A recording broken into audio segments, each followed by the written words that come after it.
Halo, perkenalkan nama saya Princess Vegeta Divabrina, kelas 12-3 absen 25. Di sini saya akan menjelaskan tentang materi integral. Yang pertama, saya akan menjelaskan tentang definisi integral. Integral merupakan bentuk pada operasi matematika yang menjadi kebalikan atau disebut inverse dari operasi turunan dan limit dari jumlah ataupun suatu luas daerah tertentu. Berdasarkan pengertian itu, ada dua hal yang dilakukan dalam integral hingga dikategorikan menjadi dua jenis integral, yaitu integral sebagai inverse atau kebalikan dari turunan disebut juga sebagai integral tak tentu. Kedua, integral sebagai limit dari jumlah ataupun suatu luas daerah tertentu yang disebut integral tentu. Integral disebut juga sebagai antiturunan. Jika fungsi f merupakan antiturunan dari fungsi f, maka integral tak tentu dari fungsi f adalah integral fx dx sama dengan fx plus c. Yang kedua, integral tentu. Misalkan f kontinu pada AB, maka integral AB fx dx sama dengan fx BA sama dengan fb min fa, dengan f adalah antiturunan dari f, yaitu f inverse x sama dengan fx. Berikut adalah sifat-sifat integral tentu. Yang ketiga adalah integral tak tentu. Integral tak tentu dalam bahasa Inggris biasa dikenal dengan nama indefinite integral ataupun kadang juga disebut antiderivatif, yang merupakan suatu bentuk operasi pengintegralan pada suatu fungsi yang menghasilkan suatu fungsi baru. Fungsi ini belum memiliki nilai pasti hingga cara pengintegralan yang menghasilkan fungsi tidak tentu ini disebut integral tak tentu. Ini adalah rumus-rumus dasar integral tak tentu. Yang keempat ada integral substitusi. Metode substitusi merupakan metode penyelesaian integral dengan mengubah bentuk fungsi menjadi lebih sederhana dalam bentuk variabel tertentu yang saling berhubungan dengan cara pemisalan. Langkah-langkahnya, dimisalkan salah satu fungsi sebagai u. Turunkan fungsi u terhadap x dalam kurung du per dx. Substitusikan fungsi pemisalan ke bentuk integral awal.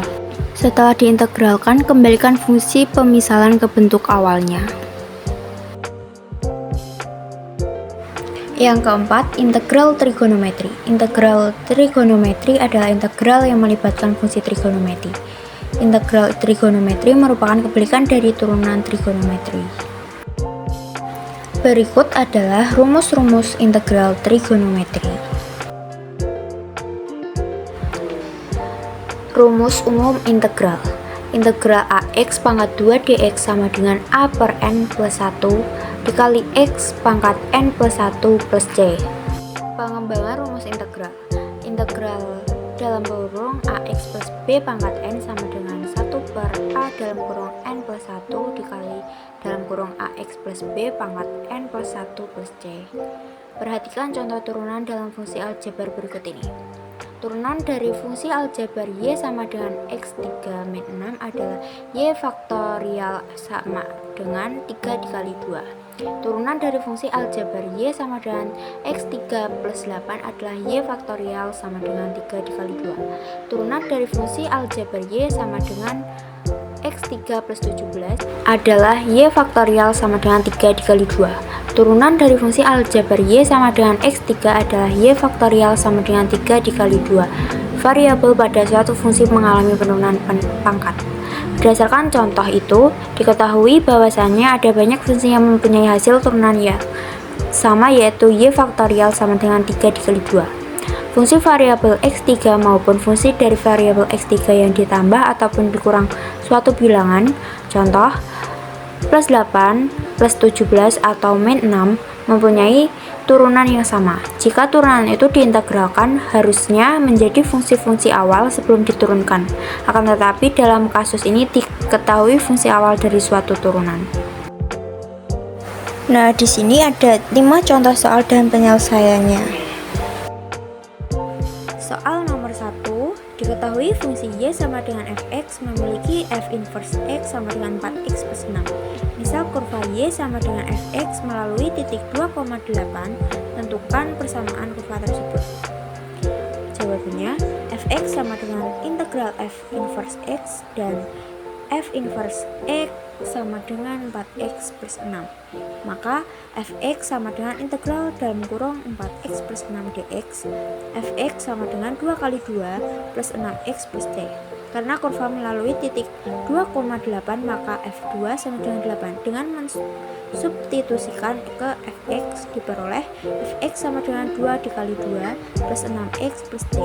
F2 sama dengan 2 dikali 2 dikali 2 plus 6 dikali 2 plus c.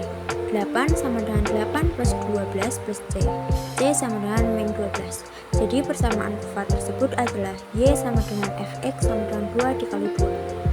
Soal nomor 2, diketahui gradien garis singgung kurva di titik x, y adalah 6x plus 5. Misalkan kurva tersebut melewati titik 1,5, carilah persamaan kurvanya. Jawabannya, f inverse x sama dengan 6x plus 5. Fx sama dengan integral dalam kurung 6x plus 5 dx. Fx sama dengan 3 dikali 2 plus 5x plus c.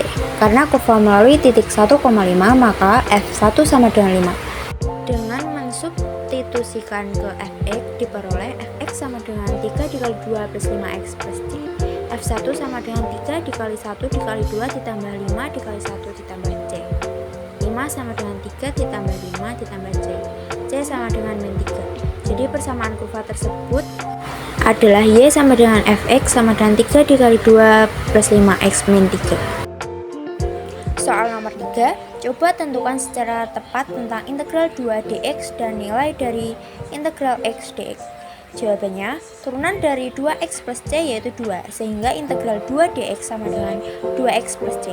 Jadi turunan setengah x 2 plus c yaitu x, sehingga integral x dx sama dengan setengah x 2 plus c. Soal nomor 4, tentukan integral berikut. Integral 6x pangkat 2 dx. Jawabannya, integral 6x pangkat 2 dx sama dengan 6 integral x pangkat 2 dx sama dengan 6x x pangkat 3 per 3 plus c sama dengan 2x pangkat 3 plus c. Jadi integral dari 6x pangkat 2 dx adalah 2x pangkat 3 plus c. Soal nomor 5, turunan kedua dari fungsi y sama dengan fx yakni 6x min 16. Gradien garis singgung kurva pada titik P 2,7 adalah 5, maka fx adalah. Jawabannya, fx sama dengan integral dalam kurung 6x min 16 dx sama dengan 3x pangkat 2 min 16x plus k. Karena f inverse 2 sama dengan 5, maka 3 dikali 22 min 16 kali 2 plus k sama dengan 5. 12 min 32 plus k sama dengan 5. K sama dengan 25. Maka f inverse x sama dengan 3 dikali 2 min 16x plus 25. Fx sama dengan integral dalam kurung 3x pangkat 2 min 16x plus 25 dx sama dengan x pangkat 3 min 8x pangkat 2 plus 25x plus c. Karena f2 sama dengan 7 maka 23 dikurangi 8 dikali 22 plus 25 dikali 2 plus c sama dengan 7. 8 dikurangi 32 plus 50 plus c sama dengan 7. 26 plus c sama dengan 7. C sama dengan min 19. Jadi fx sama dengan x pangkat 3 min 8x pangkat 2 plus 25x min 19. Nah, di sini ada 10 latihan soal bisa kalian kerjakan. Sekian dari saya, terima kasih.